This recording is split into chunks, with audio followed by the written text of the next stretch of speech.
about time somebody help me out around here, huh? Max Kellerman, thank you.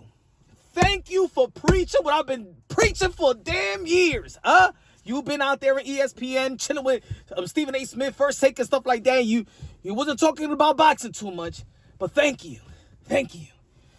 Teofimo Lopez, two-division undisputed world champion at the age of 25. Tell him, Max. And only one champion in the junior welterweight division.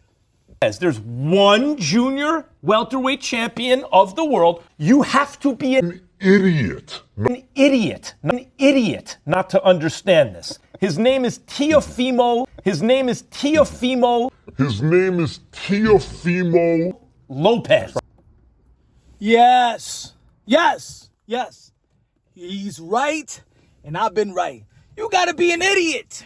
Yo, y'all can mind F yourself all y'all want all these years. Mind F yourself. No, he not undisputed in the lightweight division because Devin Haney had the other WBC belt. So, Teofimo Lopez was supposed to go fight Devin Haney. He never won the title. I mean, Lomachenko got elevated. I see Lomachenko won the WBC. No, Teo's not undisputed now.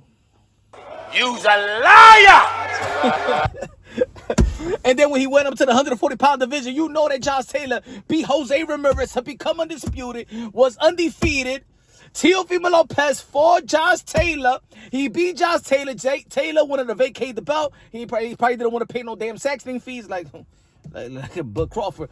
But we all knew who is the man, who's the undisputed. What you need, time out. You don't want to recognize it. You're telling me that the WBO needs to recognize it to you. That Teofimo Lopez, matter of fact, the WBO needs to recognize the WBC, and so by them recognizing the WBC makes you as a fan recognize them. But you saw what the hell happened. You ain't witness. We're not talking about the sport of boxing. We're not talking about like this was 1920. You live the time. Each and every one of y'all is looking at the video right now, and looked at the fight and witnessed the fight. You all saw Teofimo. You beat Vasily Lomachenko. You all saw when the WBC and the WBC convention elevated Vasily Lomachenko to a WBC franchise. You all saw he didn't lose prior to losing to Teofimo Lopez. You didn't see Josh Taylor losing to losing before fighting Teofimo Lopez. So why didn't you, as the boxing fan, hardcore boxing fan, do your due diligence and respect and recognize Teofimo Lopez? Look past the bull crap. Look past the politics of the sport of boxing. And you as a hardcore boxing fan that goes out there and always beg fighters to dare to be great. Teo did that. Teo did that for us. He dared to be great. We bitch, cry, moan about fighters need to dare to be great. Man, these fighters really need to dare to be great. Yo, these fighters need to fight the fight. Hey, yo, Teofimo Lopez is about to fight his third pound-for-pound fighter, ladies and gentlemen. Third pound-for-pound. I got to scream it out, baby. I got to scream it out. 3 pound-for-pound fighters in their prime. You tell me a boxer in the last 35 years that's done that. Talk to me. I'm sorry, man. It's good morning, damn. I'm going to be your coffee in the morning. Tell me a fighter that fights 3 pound-for-pound fighters at the time that they fought them in their prime. Tell me. It's your job as a hardcore boxing fan to recognize that man as two-division undisputed world champion by the age of 25. And you shouldn't let the politics fuck that shit over. You shouldn't let the politics tamper with that. But because y'all wanted to brag and y'all wanted to create narratives, you know what I'm saying, and catered to a argument. Oh no, he's not undisputed because he need to get the last belt. You know what I'm saying? Because that's the real belt. Really? Let me ask y'all a question for the men out here. Do your wife need to recognize you as a man for you to call yourself a man? Or you looking yourself in the mirror and know yourself and look at what you got, your little banana or plátano or salchichon, whatever you got in there, you know what I'm saying? To tell yourself that you or somebody else outside need to recognize it for you and stuff like that, huh? Or vice versa, the ladies. Do a man need to tell you, need to recognize you as a woman, or you know you a strong woman, you a beautiful woman, huh? Come on, man. Teofimo Lopez has put in the work. Teofimo Lopez of this generation, our generation, folks, is the spearhead of daring to be great. And it's our job as a boxing community to respect that, to value that. Because the more we value what Teofimo Lopez has done, right? And we put it as the standard, everybody has to follow suit. But guess what happened in this community, in this era? You guys shitted on Teofimo Lopez to the point where the guys that didn't have to earn anything got paid, got the accolades, and got paid more. You didn't value what Teofimo Lopez did as a boxing fan. You shitted on him. But we're the hardcore boxing fan. Oh man, boxing is dead. Yeah, the boxing fans kill it too. Because if we uphold Teofimo Lopez from the beginning as a community, just not Punch Drunk Boxing, not just Max Kellerman, because there's a lot of channels out there with high traffic that hates on Teo. And I'm not saying there's other fighters that are not doing great, but if this generation, I'm not talking about the Canelo generation, I'm not talking about the Bud generation, I'm talking about the generation after. Teo's the guy. Shout out to the other fighters like Bam Rodriguez. Now, Devin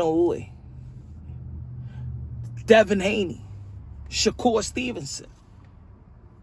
But Teo is the spearhead. Who is a little bit older? I'm talking about within their contemporaries, the four kings. Teofimo Lopez is the spearhead.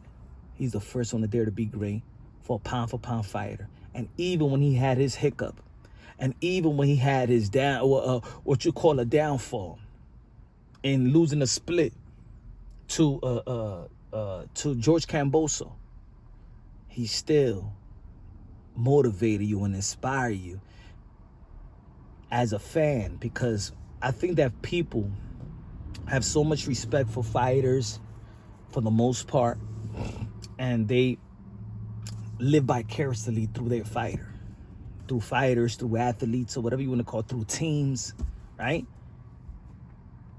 It's a culture, right? It's a culture. Sunday, watch the NFL and root for your team. It's a culture. I'm a Knicks fan. I bleed blue and orange, bro.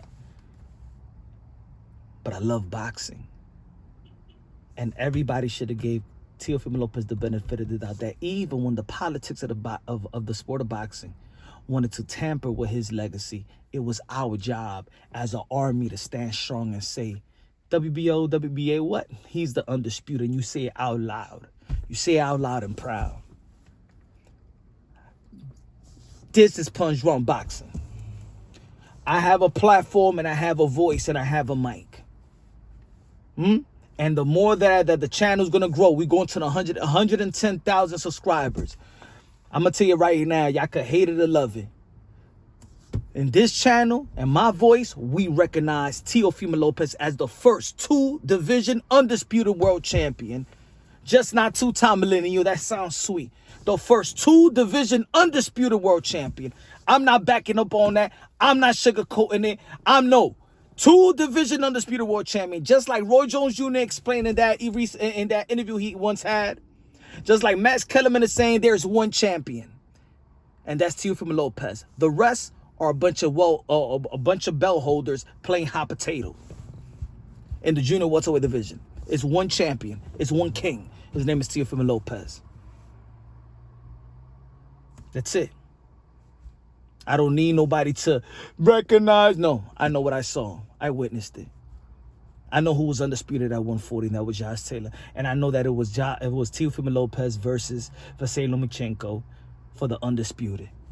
The youngest lightweight undisputed in the history of the sport of boxing, Teofimo Lopez. Pound for pound, number 10. And if you beat Shakur Stevenson, we're talking about Teofimo Lopez. Pound for pound, top 2, top 3. You could argue that. But nothing less than 3. Nothing less than 2. Put it that way. Nothing less than 2. It will be Usyk, T.O., Usyk, T.O., Uwe, T.A. Yeah. And then, ladies and gentlemen, I'm going to go further. Teofimo Lopez beat Shakur Stevenson January 31st, respectfully, because Shakur Stevenson is a one hell of a fighter, and I think it's going to be an extraordinary event, extraordinary fight, and we're going to see the best fighting the best that this generation has to offer. Teofimo Lopez, I got Teofimo Lopez beating Shakur Stevenson. If Teofimo Lopez adds another name, if he goes up to 147 after this fight, and beats Devin Haney, and capture another world title, beating the guy, the caliber of Devin Haney, or beating another high caliber champion in their prime, pound for pound caliber, we're going to be talking about Teofimo Lopez, top 10 all time. Oh yes, call me drunk, call me crazy all you want. Put it this way, I'm going to ask y'all a question right now to conclude this video. Who's your top 10? Put it in the comment section. All time, and tell me why. There's a lot of people there's the greatest of all time, top 10, and all of them the guys in top 10 are there for different reasons. Sugar Ray Leonard didn't fought that much, right, compared to others, but who he fought beat 3 pound for pound fighters: Duran, Hagler, Hearn. That's what made him a GOAT. Floyd Mayweather, 23 plus world champions, 5 division world champion. GOAT. Roy Jones Jr., 4 division world champion. Went to the heavyweight division and started his career at 54. Head of his prime. GOAT. Muhammad Ali, 3-time lineal heavyweight champion.